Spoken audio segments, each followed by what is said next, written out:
Hello again. In the last segment, we were reading from the official letter that the Watchtower had sent out to all circuit and district overseers. Page 292 in the original edition of Ray Franz's Crisis of Conscience, in the chapter entitled Aftermath. Now, the counsel was fine. The words were sweet-tempered, exhorting the brothers to patience and loving consideration of the spiritual state of the brethren. But now they get to the bottom line under the heading Protecting the Flock. A major responsibility of an overseer as he shepherds the flock of God is in his care is to protect it from dangers.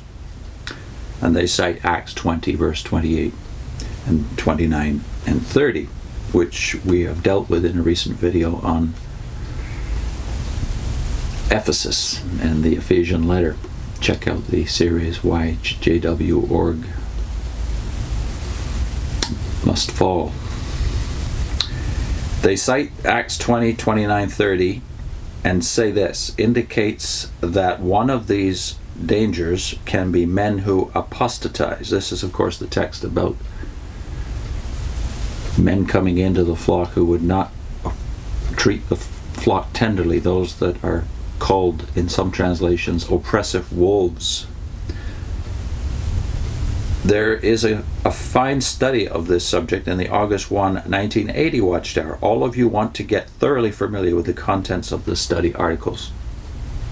Encourage all of the elders and ministerial servants, especially to do likewise. Include key points in your continue in the things you have learned program. And then they ask that the brothers exercise discernment, be able to discern between two types of brothers. And here's how they put it. Help the elders discern between one who is a trouble-making apostate and a Christian who becomes weak in faith and has doubts. Then they cite 2 Peter 2 and the Epistle of Jude. The former should be dealt with decisively after extended efforts have been put forth to readjust him. And there they cite 2 John verses 7 to 10. On the other hand, one weak in faith should be patiently and lovingly assisted to get the accurate knowledge that will solidify his faith. Keep in mind that to be disfellowshipped, an apostate does not have to be a promoter of apostate views. As mentioned in paragraph 2, page 17 of the August 1, 1980 Watchtower, the word apostasy comes from a Greek term that means a standing away from, a falling away, defection, rebellion, abandonment. Therefore, if a baptized Christian abandons the teachings of Jehovah as presented by the faithful and discreet slave and persists in believing other doctrines despite scriptural reproof, then he is apostatizing. Extended kindly efforts should be put forth to readjust his thinking.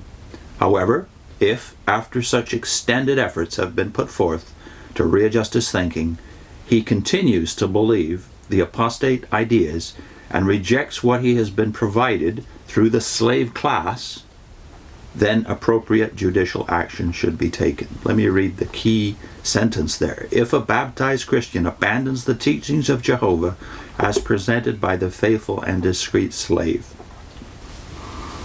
Ray will return to that later. This is not to say that you or the elders should go on witch hunts, as it were, inquiring into the personal beliefs of your brothers. Rather, if something reasonably substantial comes to the attention of the elders along this line, it should be appropriate to make a kindly, discreet inquiry so as to protect the flock. We cannot overemphasize the need to be cautious, discreet, and kindly as such situations are dealt with. Then under the heading Cooperation between Bodies of Elders, in some of our larger cities, it has been noticed that at times when wrongdoing is uncovered, several congregations may be involved. There is a need for full cooperation between the bodies of elders of those congregations. The elders should be alert to the need to quickly pass on to the bodies of elders of other congregations any information about publishers in their congregations that may necessitate an investigation. Any who have indiscreetly gotten themselves involved in wrong conduct need to be assisted right away.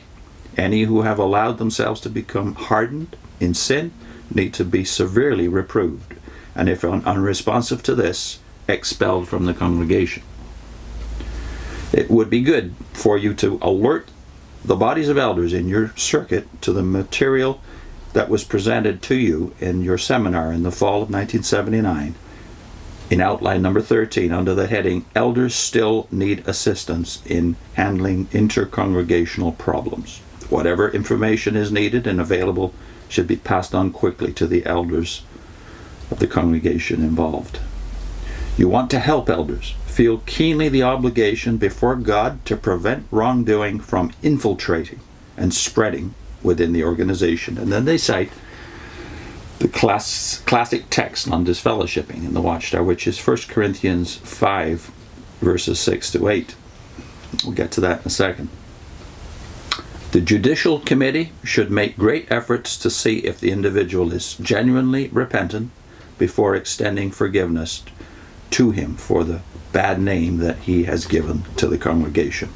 Usually a person who is truly repentant can point to some fruit that befits repentance. We want to have in mind that no matter how good the counsel or reproof, if the person's heart is unresponsive, given the same circumstances, he will repeat the sin. To protect the flock, the elders must be willing to take decisive action in such cases. The letter presents an official policy, Ray goes on to say. It actually says that a person's believing, not promoting, but simply believing something that differs from the teachings of the organization is grounds for taking judicial action against him as an apostate. And the two main texts that you've seen cited in the letter are 2 John 7 and 10 and 1 Corinthians chapter 5 verses 6 to 8. Now, if you look those texts up, most of you might be familiar with this already. 2 John is talking about those who do not abide in the teachings of Christ, that they should be refused even entrance into your home. The teachings of Christ. And Ray will deal with that in succeeding paragraphs. And then the other one, of course, is about a case of publicly known sin. And that, as Paul says in the beginning of chapter 5 in Corinthians, a kind of a sin that you don't even find among the Gentiles. Sexual sin. A man having his father's wife, as Paul puts it rather delicately. So, public sexual scandal and abandoning or not abiding in the teaching of Christ. These are the two scriptures that are cited as justification for disfellowshipping. Ray goes into the explanation of that stumbling block that the Watchtower in effect puts before all men and the brethren by citing such texts in dealing with people who believe something that the apostles did not teach publicly. He deals with the misapplication of those texts to these issues in the next segment.